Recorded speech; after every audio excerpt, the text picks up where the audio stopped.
Guys, congratulations on the show. Thank you. I watched the first episode and colour me impressed. It was fantastic. Thank you. I just wanted to begin by asking you guys kind of what the genesis was for both of you getting involved, because the show itself, obviously, big show, Amazon, and obviously Jordan Peele's name's attached to it. But for you guys, what was it kind of personally that drew you to this story? I mean, personally for me, this story about this group of hunters that had been persecuted, but not necessarily persecuted all in the same way. You know, there are Holocaust survivors, there's a blacktivist, there's a Japanese American.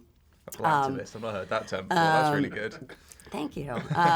It's not mine. I can't coin it, but just this idea that that they had been persecuted, but not necessarily persecuted in the same way. For me, when I was 25 years old, I fostered and adopted a 12-year-old African American boy, and one of the biggest struggles that I personally had with it was my inability to put myself into his shoes, and knowing that was never going to happen. And I think that the show allows the audience an opportunity to put themselves in someone else's shoes, and that's what just reeled me in. Yeah, reading the script, I got sent the first episode, and immediately everyone that read the first episode was like, I want to be a part of this. Yeah, the first 5 pages I was in. Yeah, as soon as that first scene, oh my God, I was like, this is a show I want to be a part of. And what's the character I'm playing? Oh, yes, absolutely, this is a show I want to be a part of. I was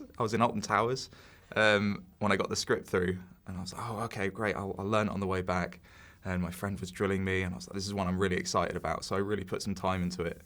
And yeah, I'm very glad to be here. Yeah, because that opening scene, I mean, it sets up the show beautifully, because you don't see where it's going, and it's the first scene, and you kind of, it's like this picturesque, you know, barbecue going on and everything else, and then within a split second, it kind of turns. I can imagine when you read it, as you said, that it was so kind of summed up the show so well as to what it was going to be. I can imagine it was just, you know, the first 5 pages were like, right, as you say, I'm in, this is it. But then you're so interested as to where it's. Mm-hmm. Yeah, and not to mention it, I mean, I think it was like the juxtaposition of the first scene and the introduction of Jonah's character, because they were two separate worlds, and I'm like, how are you going to marry the heart and soul of this sort of, you know, underdog with what we just witnessed, you know, in the first 5 minutes of the show. How do these things work together? And I knew right away how ambitious the show was going to be, sort of managing all of the, you know, tonally, all of these different worlds that we go into. It's a real balancing act. Yeah.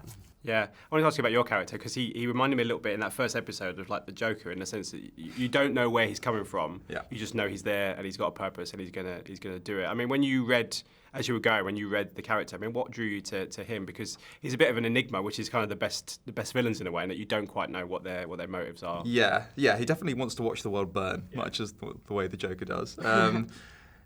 Yeah, he's. I always saw him as a ghost. You sort of see very little about him, and you get little clues as to what he's like and his history and his past. But yes, he's very much an enigma, and that's a sort of joy as an actor. I get to bring myself to it and figure out how I want to create this person and make him realistic. And yeah, he's a cool character to play.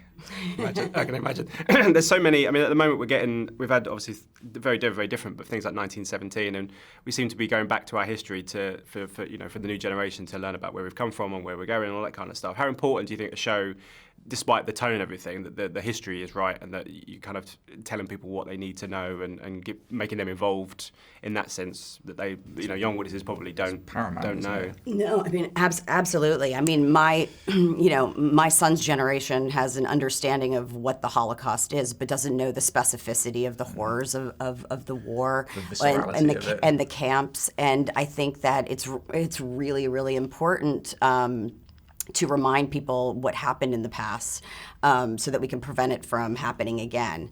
And you know, the last